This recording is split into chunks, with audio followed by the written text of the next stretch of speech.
The live TV, सच सबसे आगे। नमस्कार, मैं अनमोल प्रीतम और आप देख रहे हैं द लाइव टीवी। इस वक्त मैं बनारस में हूँ। सातों चरणों की वोटिंग खत्म हो गई, अब दौर है एग्जिट पोल का। लेकिन एग्जिट पोल जैसा लोगों ने उम्मीद किया था, जिस तरह की लहर थी और जिस तरह की बातें थी आम जनता के बीच और ख़ासकर सोशल मीडिया पर, उसके मुताबिक नहीं आया। इसलिए एग्जिट पोल पर सवाल है। लेकिन एग्जिट पोल पर सवाल उठाने से पहले एग्जिट पोल की हकीकत भी जानना ज़रूरी होता है। क्योंकि एग्जिट पोल जिस तरह से बनाया जाता है उसमें बहुत सारी कहानियाँ होती हैं, बहुत सारी बातें होती हैं। मसलन किसी विधानसभा में अगर कोई एग्जिट पोल करने गया है तो उसने लोकेशन कौन सी चुनी, विधानसभा के किस वार्ड में गया, किस जाति के लोगों से बात किया, कौन सा वर्ग था, कितना सैंपल साइज़ था, 3 लाख किसी विधानसभा में वोटर हैं तो कम से कम कितने लोगों से बातचीत की गई।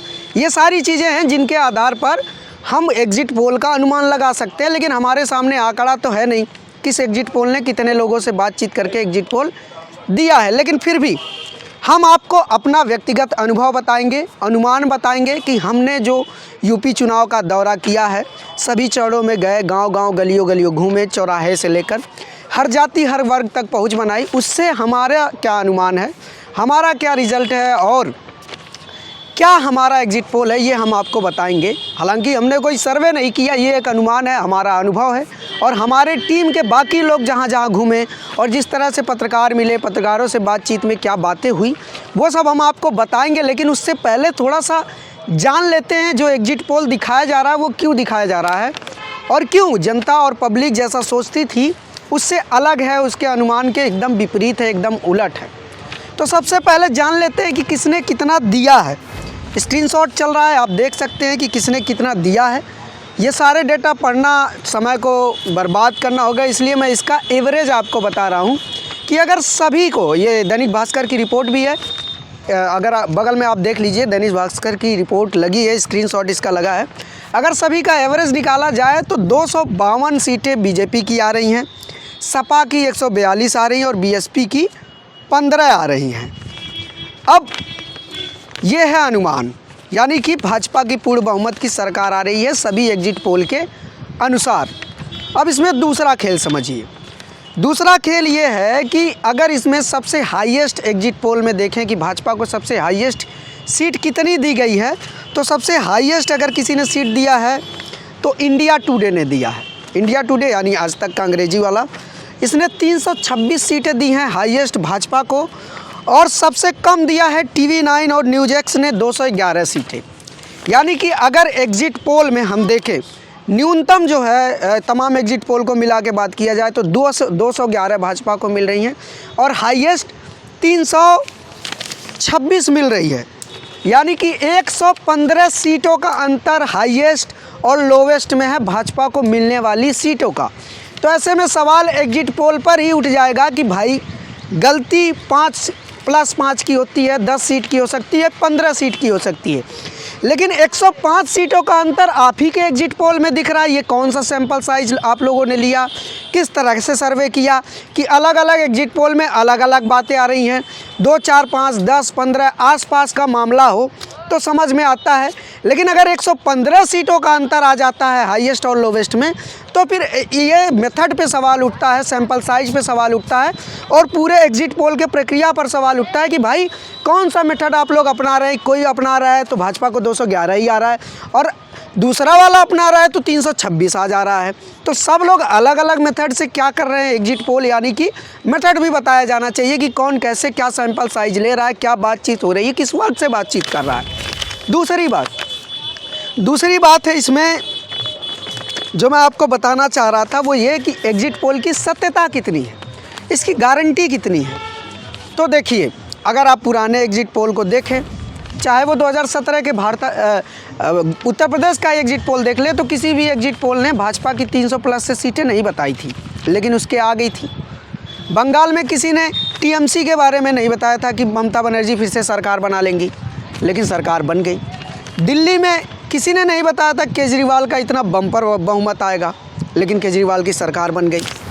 और सबसे बड़ी बात पंजाब को लेकर जो कहा जा रहा है, आम आदमी पार्टी को बहुमत दिखाया जा रहा है इस एग्जिट पोल में, पिछले बार का चुनाव में भी, पिछली बार के 2017 के चुनाव में भी पंजाब को सारे न्यूज़ चैनल पंजाब में आम आदमी पार्टी की सरकार बनवा रहे थे। इस बार भी बनवा रहे थे, लेकिन सरकार किसकी बनी? कांग्रेस की। तो ये जो सारी चीज़ें हो रही हैं, एग्जिट पोल की जो गारंटी है वो 50-50 है। और बात भी सही है कि कोई चीज़ या तो गलत होगी या तो सही होगी। तो या तो गलत होगा या तो सही होगा, इसलिए इसमें ज़्यादा दिमाग ना लगाएं, बल्कि आप ये सोचें कि कभी गलत भी हो सकता है, कभी सही भी हो सकता है। तीसरी और इम्पॉर्टेंट बात जो आपके लिए, हमारे लिए, हम सब के लिए ज़रूरी है, और उससे आपको ये पता चलेगा कि एग्जिट पोल कितना भरोसेमंद है। सबसे पहले बात कर लेते हैं ओपिनियन पोल की। जो पुराने ओपिनियन पोल थे, जो 70 दिन पहले आए थे, तब जो रिज़ल्ट दिखाया जा रहा था, जितनी सीटें बताई जा रही थी, और एग्जिट पोल आने के बाद जो सीटें बताई जा रही हैं, उसमें क्या डिफरेंस है, क्या अंतर है, ये जानना ज़रूरी है। क्योंकि ओपिनियन पोल तब का होता है, वोटरों से वो राय ली जाती है कि वो किसकी सरकार चाहते हैं, यानी कि वो क्या राय रखते हैं, ये होता है ओपिनियन पोल। और वोट डालने के बाद उन्होंने किसको वोट दिया, ये होता है एग्जिट पोल। लेकिन 70 दिन पहले के ओपिनियन पोल और चुनाव के बाद के एग्जिट पोल में अंतर दिखना चाहिए। अगर ये अंतर नहीं दिखता तो चुनाव होने का मतलब क्या है, चुनाव के बीच जो घटनाएं हुई उनका मतलब क्या है, ये भी समझने की ज़रूरत होती है। तो सबसे पहले ओपिनियन पोल के एवरेज की बात कर लेते हैं। जो ओपिनियन पोल में सभी पार्टियों को जो सीटें मिली थी, उसका एवरेज बीजेपी को 223 से 225 सीटें मिली थी सबका, अगर हम ले लें।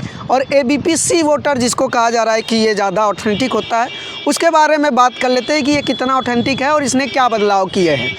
तो एबीपी-सी वोटर के अनुसार बीजेपी को ओपिनियन पोल में 223 से 225 सीटें आ रही थी, सपा को 145 से 157 सीटें आ रही थी, बीएसपी को 8 से 16 आ रही थी, और कांग्रेस को 3 से 7 आ रही थी।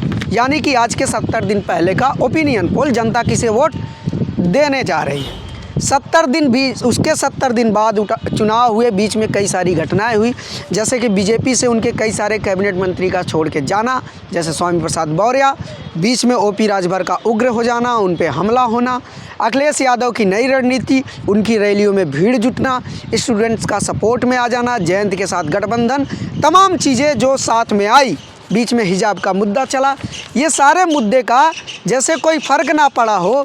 और एग्जिट पोल भी ये लोग बिल्कुल ओपिनियन जैसा ही दिखा दिए, बल्कि 5 सीटें प्लस करके सी वोटर ने दिखा दिया है बीजेपी को कि 228 से 244, ओपिनियन में दे रहे थे ऐसे 223, और एग्जिट पोल में दे रहे हैं 228।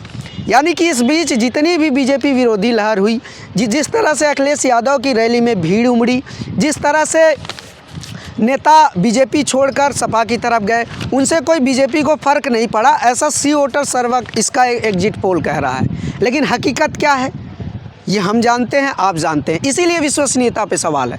दूसरी तरफ सपा को इससे कोई बेनिफिट ही नहीं दिखा रहा है ये एग्जिट पोल। इसके मायने से अगर चले तो सपा को रैली में भीड़ जुटने से, जयंत चौधरी के साथ आ जाने थे, स्वामी प्रसाद मौर्य के बीजेपी छोड़ के साथ आ जाने से, ओम प्रकाश राजभर के एग्रेसिव हो जाने से, पल्लवी पटेल के साथ आ जाने से सपा को फ़ायदा नहीं, बल्कि इन लोगों ने नुकसान दिखा दिया है सी वोटर ने।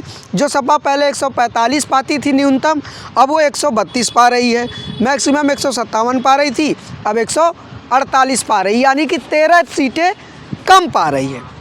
बताइए भला ये कौन सा अनुमान है?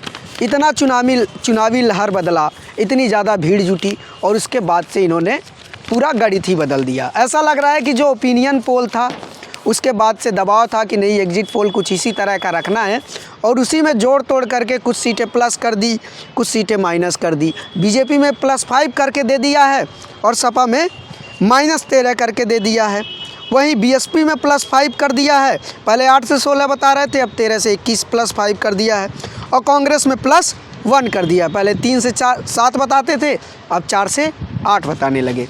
तो एग्जिट पोल हमें ये बताना चाह रहा है कि अभी तक जो भी चुनावी घटनाएं हुई, जिस तरह की भी घटनाएं हुई जो मैं आपको बता चुका हूं, उससे कोई फ़र्क ही नहीं पड़ा, बल्कि भाजपा को और ज़्यादा फ़ायदा हुआ।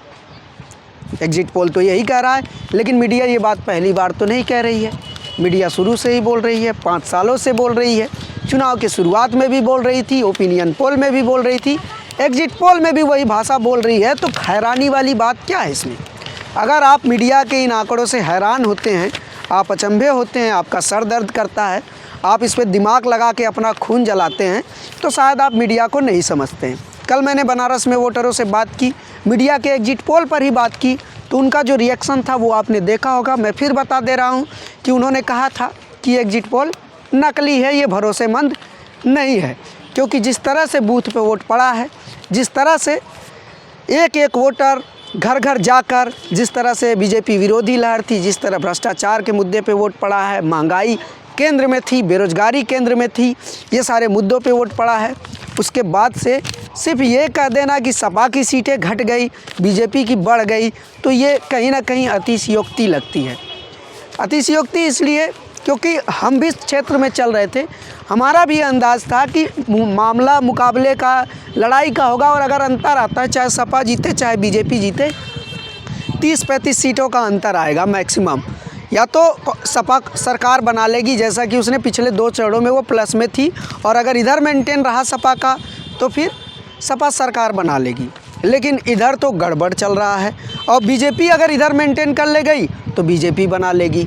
लेकिन लड़ाई कांटे की थी, चूँकि सपा ने सोशल इंजीनियरिंग भी की, जो यादववाद का सपा पर आरोप लगता था, तो उसने सोशल इंजीनियरिंग से गैर यादव ओबीसी को टिकट दिया, गैर जाटो एससी को टिकट दिया, और सवर समाज को भी टिकट दिया, हर जाति हर धर्म को लेकर साथ चला। तो टिकट बंटवारे की वजह से भी कई सीटों पर परिवर्तन हुआ, लेकिन सी वोटर वालों को वो सब दिखा ही नहीं, उनकी नज़र में उन सब से कोई फ़र्क ही नहीं पड़ा। तो ये सारी चीज़ें हैं, इसलिए एग्जिट पोल और ओपिनियन पोल लगभग सेम है, बल्कि प्लस करके दे रहे हैं, इसलिए इन पर भरोसा करना थोड़ा सा मुश्किल हो रहा है।